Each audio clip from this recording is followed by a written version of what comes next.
Hi there, everybody. Dave here from Hey You Guys, and welcome to another episode of Mouth Off. Woohoo!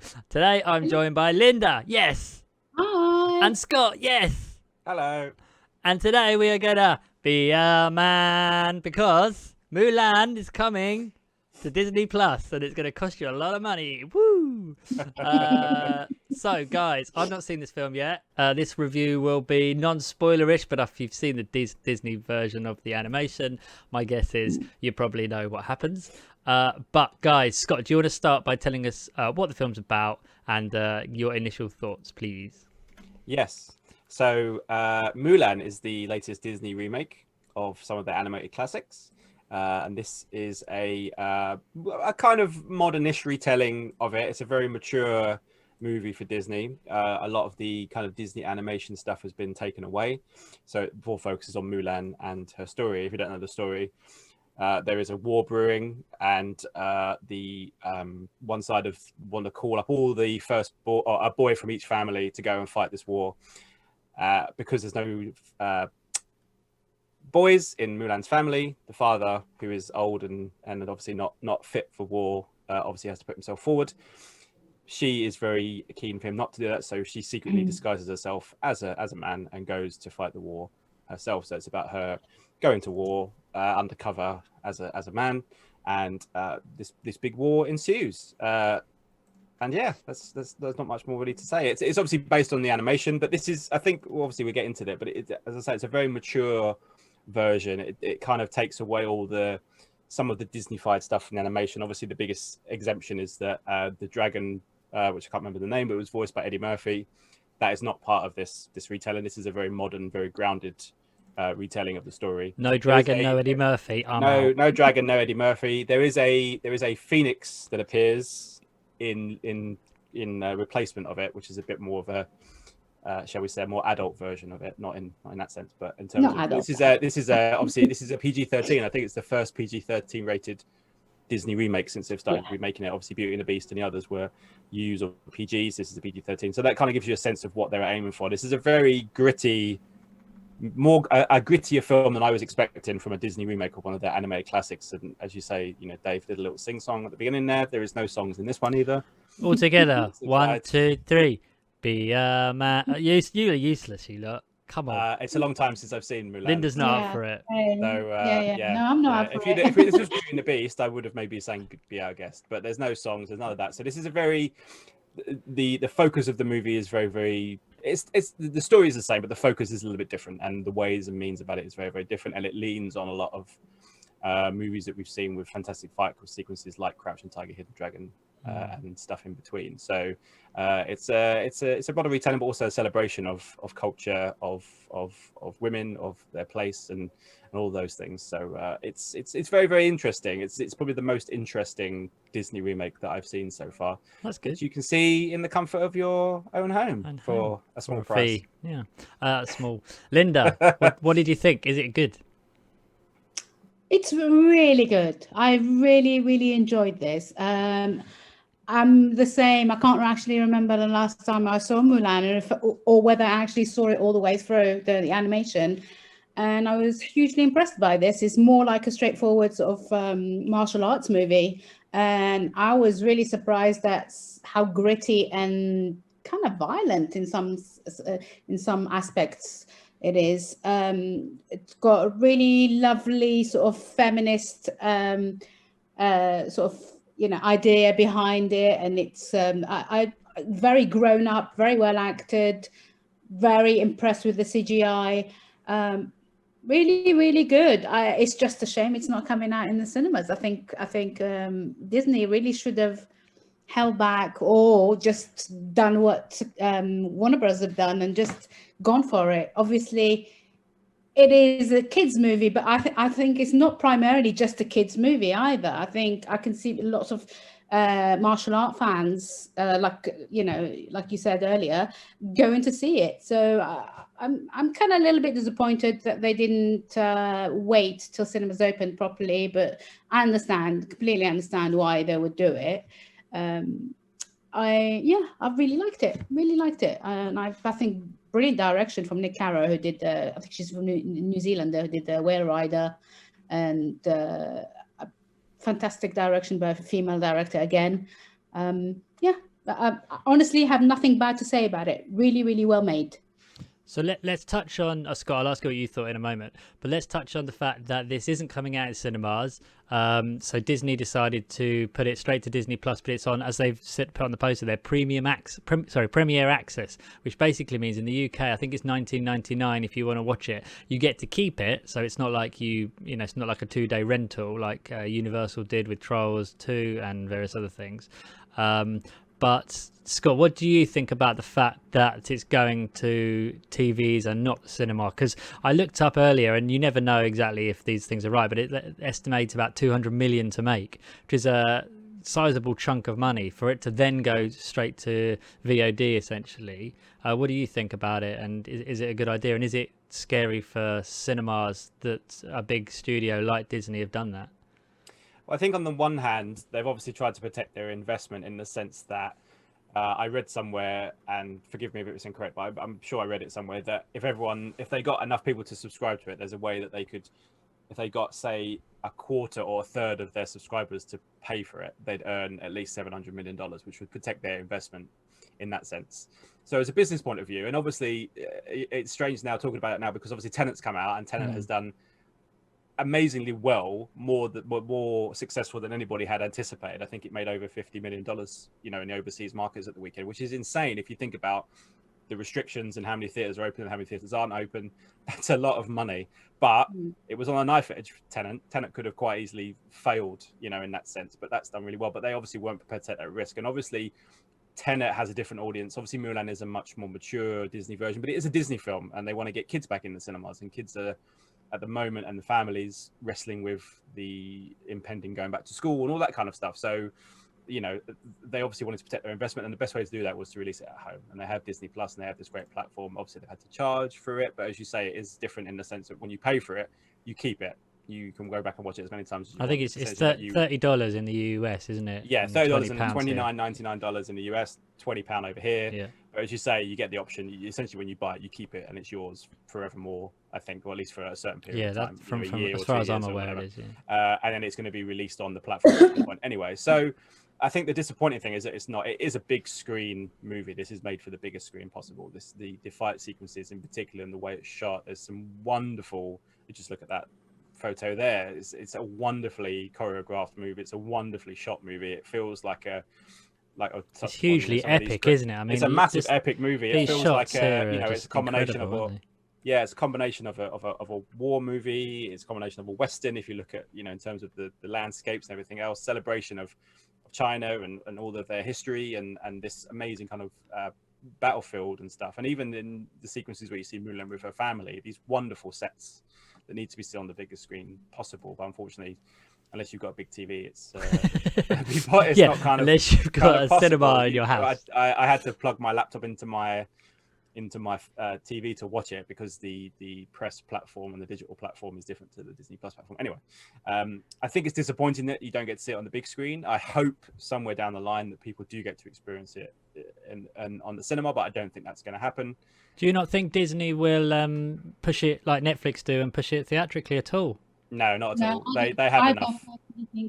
I don't personally think that's going to happen. I mean, I also am having a little bit of difficulty understanding who they are aiming this film for, because if they are providing the film to be watched at home to stream, they're obviously expecting families to buy it for their kids to watch and on repeat, because children do that. I can't see this, because this is a PG. Did you say it was PG-13? I think so. 13. Yeah, I think that's what I read. Yeah. I think if it was I'd see parents just sticking their kids in front of the TV and on repeat and watching it. I'm having difficulty understanding who this is aimed for. I think it would have been better if they'd waited to show it in the cinema. In all honesty, I think this is a big mistake. I mean, they'll make their money, don't get me wrong, but I think loads of parents are just going to watch it with their kids for the first time and go, this is really, really violent in some aspects. I think it's not the same thing. If you see a character being killed on a battle as an animation, it doesn't have the same effect as when you see them as an actual human actor being live action. Yeah, live action actor being killed on screen. I think this can. Let's see how it happens. But I think this film really should have been aimed at more sort of martial art fans who would absolutely lap it up, and I think would have made more of a sense to make it available on in the cinemas now that they're all opening up. But nobody can guess what's going to happen from one day to another, I think that's where the problem they've all come against, because I think loads of distributors are having to change their minds from one week to another with like local lockdowns and stuff. I think that's where the problem lies at the moment. It's do we wait until we're all allowed to open properly, or do we risk sort of putting it in the cinema and then risk having a local lockdown? I don't want to be in their shoes, quite frankly, because it's really hard at the moment. And I think, in all honesty, Warner Brothers were very lucky to make the decision they made when they made it, and it's worked out. Let's see. Yeah, I think the other thing with Mulan as well is it's been delayed a couple of times before. It was supposed to be out, I think, November last year. I'm not saying that's because of the product itself. I think obviously because of the delays, there must have been a business decision comparing, say, Mulan to, say, Black Widow. Black Widow is a Marvel movie. There's the premature of it being a Marvel movie. There's no real risk to it. People are going to go and see it. Whereas with Mulan, there's still an element of doubt because it's not Beauty and the Beast. It's not Mary Poppins. It's not the Jungle Book. It's not as you say, a proper family kind of movie. This is a much more adult retelling of this. They've taken a few risks with this, and given that, coupled with the fact it's been delayed a couple of times, they obviously thought, right, given the situation, this is probably the best way to protect a huge investment. I mean, a $200 million movie at any point is a risk. Look at Tenet. Disney movies, obviously they are hugely successful, but this one, as you said, the audience is slightly different to, say, what the Jungle Book would have been or what Beauty and the Beast would have been, in the sense that kids of a certain age might not have wanted to desperately go and see this. Where if you look at something like Black Widow, which is set to still be released in November, it's still going to have an audience, whether that audience is still 30% like Tenet is. The audience is very different, and they will go and see it regardless of what it is, because they want to know what the secrets are. They want to know what happens. They want to know where the MCU goes after this. There's all those things that draw people in. Whereas with Mulan, there was an element of risk, I guess. And I guess the way to negate that risk is to, if we put it on the platform, people have to pay for it, but we're probably more than likely to get our money back and make a bit of profit this way than if we'd have released it in the cinema. Because they could have released it in the cinema, and A, people might not have gone to see it anyway, and B, with Tenet being so successful, maybe it's a good decision that they didn't, because people might not have gone to see Mulan. They might have gone to see Tenet, because this was supposed to be released around the same time earlier in the year. Then now they were going to be released a week apart initially in August or whatever it was. So that decision, I guess, is going to be, I guess they're going to be, as I say, protect their investment. But it would have been very interesting not only to see what the audience would have made it in the cinema, but to see it in the cinema, because it is a very theatrical, very cinematic. I'm just shocked that you said I can't. Surely they're going to release it somewhere theatrically. Surely. I don't think so. To me, that's bonkers. Like, they do those Saturday morning screenings where you can take your kids when you pay like a lesser amount after it's been out for a little while. Maybe they'd do that. Maybe, but I think also for you yourself, Dave, as a parent, if you pay 20 quid to this now, are you then going to go and take your kids? No, I wouldn't do that. Exactly. So I like what I thought what Linda said was spot on there. So I've got, just so everyone knows, I've got a 9-year-old, a 6-year-old, and a 2-year-old. The 2-year-old's obviously, it doesn't count in this instance, but the 9 and the 6-year-old, you're right, Linda, I wouldn't put them down in front of this film without obviously watching it before they did, to see if it was appropriate for them. And I'm not going to spend 20 quid to find that out, because I'm not going to spend 20 quid to personally, to watch this film, I don't think. As much as I'd love to see it, because it looks fantastic. But I will choose to spend my money elsewhere, I think. I mean, the positives. Let's talk about the positives. Out of all the live action adaptations they've done so far, in my opinion, this is the best one. I think this is absolutely stunning, and it's really well judged, beautifully written, beautifully directed, and amazing. I mean, the performances are just amazing. It's just a shame that they haven't had the courage to wait till cinemas open again. But I've said, there have been loads of doubts around, do we really need these live action adaptations. I'm all for them. I've enjoyed every single one of them. I even like the Lion King, which nobody else did. I think this genuinely is the very best one of the lot, because it's just stunning. The reason why it's better than anything else they've done is because they allowed the story to evolve elsewhere. They made it into something completely new entity, and I think that's what they failed to do with the others. They tried too much to stick to the sort of the ethos of the original, and I think this is a more artsy. It is a more artsy version of the original, and I think if nothing else, it wins for the art department wins over sort of the other stuff that they've done. I just think it's really, really well done, and truly impressed with it. So yeah. Excellent. Scott, let's do scores then. Linda, give us your scores whilst you're there with that. I'm going to go for 5 out of 5, because I can't see how else it could be improved. Honestly, I can only judge it on what a film looks like and whether it performed. I didn't stop it once when I was watching it. That is, for me, that says a lot. I think it's so beautifully done. 5 out of 5. No, yeah. Exciting. Maybe I will spend my 20 quid and see it. Scott, so what did you think of it, and give us your star rating? Hated it, 1 star. No, I wouldn't go. I agree with Linda completely in terms of that this is the first time, and I've enjoyed some of the others. I think the Jungle Book I really, really loved the Jungle Book. I thought they did a fantastic job. Okay, I know it's a play for play remake, but in terms of there was a reason to do it. The technology itself for the Jungle Book was there to make it something, and I think they lesser so in the Lion King, which I didn't like. But I really enjoyed it. I think the thing I liked a lot about it was as Linda touched upon, the kind of physicality to it. There's not a lot of CGI in this, in terms of this isn't, these animated characters coming to life, lions and panthers and beasts and all those kind of things. This feels like a really physical, very gritty, very realistic movie, as we've touched upon. The art design and the production design and the cinematography, all of them are just spectacular.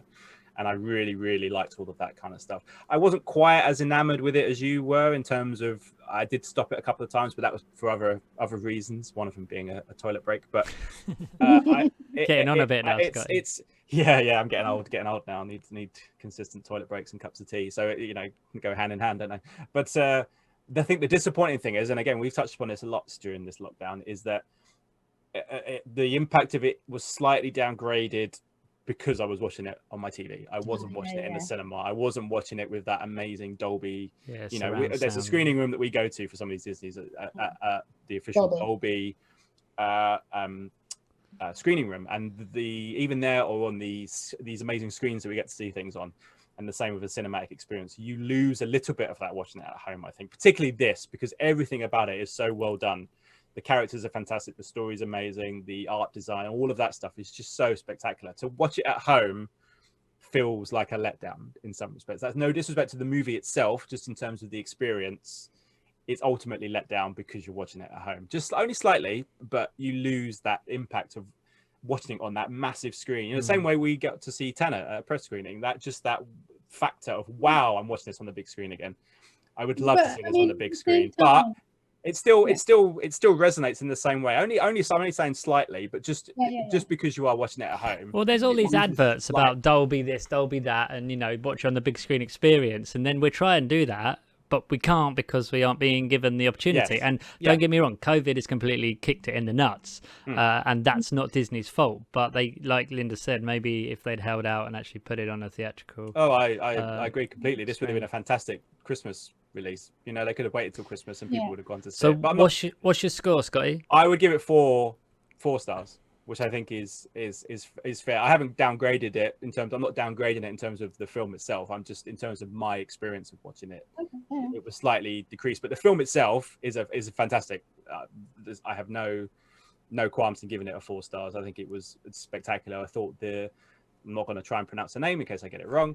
The lead actress is phenomenal. You get, like Linda said, it touches on martial art movies. Jet Li and Donnie Yen are in there, and they're both fantastic. Gong Li's in there. It's just fantastic. It's really well done, and I love the fact that it was so similar to the original, but went in different directions and did something different with it, which is what these remakes should be doing, I think, personally. there's a couple of them. Like I said, the Jungle Book. If you're making the Jungle Book, remaking the Jungle Book, you're remaking the Jungle Book. I get that. But with this, I think it's a really daring thing they've done to make it much more mature and much more relevant to today, and make it with kind of cinema love, in the sense of they're building all of the sets and everything feels legitimate and feels very grounded and very realistic. Whereas some of the others, obviously, it's Disney playground, if you like. It's Little Mermaid next, isn't it? Is that right? There's a few on the horizon, I think. Yeah. Little Mermaid they've talked about Pocahontas, I think, as well, which again would be Pocahontas would be amazing. a fantastic thing. Little Mermaid, I'm confused how they'll do. Little Mermaid will be probably very much in the will it be? But will it be hybrid? Like, I mean, I don't know. But you can't. The other thing as well with some of these movies, the difference with with all of them, people expect the songs and stuff to go with it. But I think Mulan is the type of story that you don't need that stuff. It's a story that should stand on its own 2 feet. Whereas with the Little Mermaid, if you go into it and you don't get any songs as a Disney remake, as long as Sebastian's in there, I'm in. Do you know what I mean? Sebastian's in there. Yeah. I think Sebastian's in there. I think. I hope so. Kind of stuff. But again, they're gonna continue to make them, aren't they? I think so. I think you're right. Right, well, so 4 stars. We got to wrap this up, guys. 21 minutes, 22 minutes. That's why I tried to stop you at 17 minutes, but they wouldn't stop. They just carried on. Getting those 13,000 people turn off after a minute. But I need comms to tell you to stop talking. Right, guys, thanks so much. I forgot to say at the beginning, as always, don't forget to like and subscribe if you are excited about what we do that way. If you're not excited about what we do, don't subscribe anyway. Why not? Right. Guys, thanks so much for joining me. We will see you on whatever the next one is. And don't forget, be a man. Right, should we try it together? Should we try it? Yeah. No one's up for it. It's just me. All on my own. Loser. If it was Little Mermaid, we could all sing something, but it's Dave, end it. We've been going on for too long, right? Okay, 23 minutes. Okay. Bye. Ladies and gentlemen, you're watching Hey You Guys! Hey You Guys, huh? Hey, you guys. Is that from the Goonies? It is indeed, Nice. Hey,